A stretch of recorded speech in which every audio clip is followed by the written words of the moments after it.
the West we go. Suns beaming, taking a 2-0 lead as the series shifts to Los Angeles. Still no CP3 or Kawhi Leonard. Devin Booker, not his best night. DeAndre Ayton with an alley-oop that will go down in playoff history. Mr. Smith, where are you? Let me see that face. What was the biggest reason for the Suns' win? Well, to me, the biggest reason was two-part. Number one, it was Cameron Payne, as I mentioned earlier, a backup point guard that obviously has been counseled and tutored by CP3, that played 37 minutes, shot 50% from the field, 12 or 24 shooting, finished with 29 points, 8 assists, not a single turnover in 37 minutes. That is a spectacular game numbers-wise. It didn't look spectacular because there was a lot of sloppy basketball on the offensive side. The guys were just missing shots. I shouldn't say sloppy because they didn't have a lot of turnovers last night. They just weren't making shots. I'd bring him in and DeAndre Ayton, who was it, at 24 and 14. The brother's playing big time. You got to give credit where credit is due. Former number 1 overall pick that was picked ahead of Luka Doncic and Trae Young is flat out balling and validating his stature as a former number 1 overall pick because you can't teach 7 feet, and he's really the lone big man that they have. So I give them to a lot of credit, no question about it. That's what comes to my mind more than anything else. Well, when one guy takes two, who am I supposed to talk about now exactly? I'm going to talk about DeAndre Ayton because that's the reason, Stephen A. DeAndre Ayton was the number 1 overall pick, and guess what? You can't call him a bust. You cannot call him a bust. If you're the number 1 overall pick and you can't be called a bust, you're a hell of a player. And DeAndre Ayton was already on his way. CP3 clearly accelerated that this year. Let me tell you why they won last night. And the Clippers so far have demonstrated to me they're the superior team on a neutral court. If you need miracle plays and the other team to miss free throws and everything and you're winning by a possession at home, you're probably beating a better team. Let me tell you why they're winning, though, without their leader, without Chris Paul. Because DeAndre Ayton has come of age. He has arrived in these playoffs. He matched up with AD, to Green. I mean, AD was hurt, but no, that was not the case. AD had his hands full with DeAndre Ayton. Oh, now it's Jokic. How's he going to stop Jokic? Because Jokic could kill you passing, too. He did that, too. DeAndre Ayton has elevated himself now to all-star status. When the season starts next year and we look at him, we're going to be thinking potential all-star this year. He has a very good chance to make that team and make it on an ongoing basis. And what does that mean?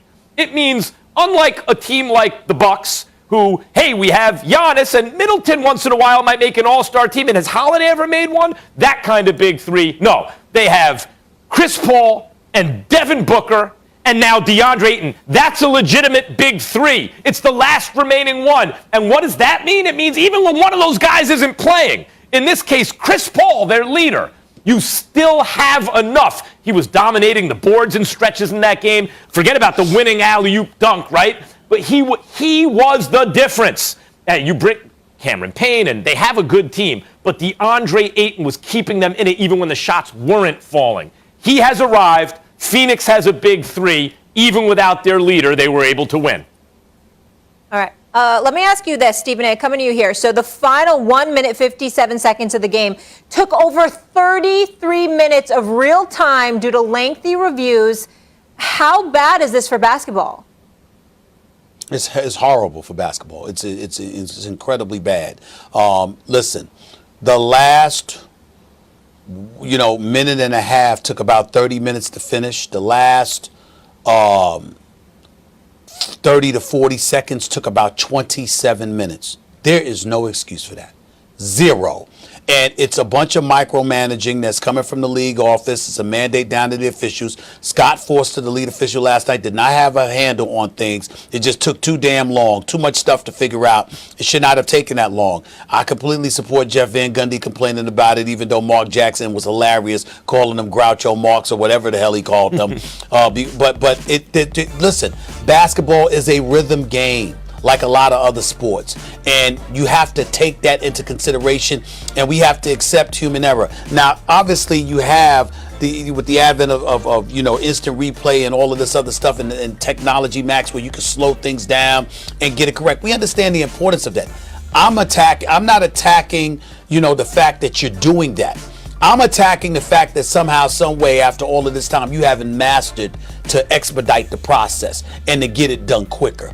Because you got to take into account the fact that you're playing within the flow of a game and you're affecting potentially someone's performance. If you play basketball, Max, and you're sitting on the bench, what was the thing that we went off about Frank Ntilikina, with the Knicks when they lost to the Atlanta Hawks in Game 1? What we went off about, Max, was that Tom Thibodeau pulled Frank Ntilikina off the bench. Cold, hadn't played him the entire game. Right. And flat out cold, you're asking him to guard Trae Young. Basketball is a game of There's something flow. to be said for that. Well, but that's a coach messing up or a player messing up. That's not the officials. In this case, you got the officials disrupting the game because clearly they haven't mastered their art to the degree that they should have, so you can expedite this process. I think it's an incredibly bad look for the league, and it definitely was a bad night for Scott Foster, the official. Right. This is the debate show, but I don't think we disagree about this one. It's just that we're just going to agree about this. I think there are two separate issues. One, should you even involve instant replay the number of times that they did, because it messes up the flow of the game, right?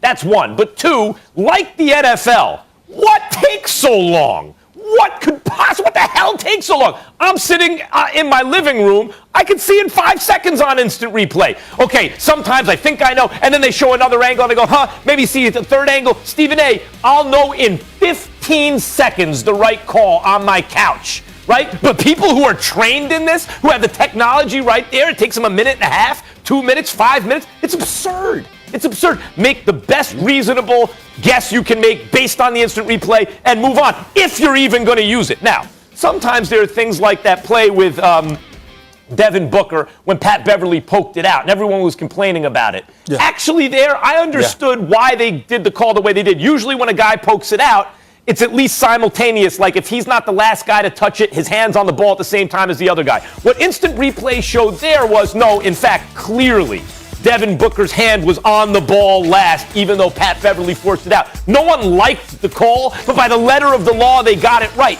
I'm not beefing with that. A lot of people have beef with that. I'm not even beefing with that. But get the thing done and move on. It does not need to take that long. Again, if you're on your couch and you know you're 90% sure within 15 seconds, why do they need to take 5 minutes? It's ridiculous. It ruined the flow at the end of that game.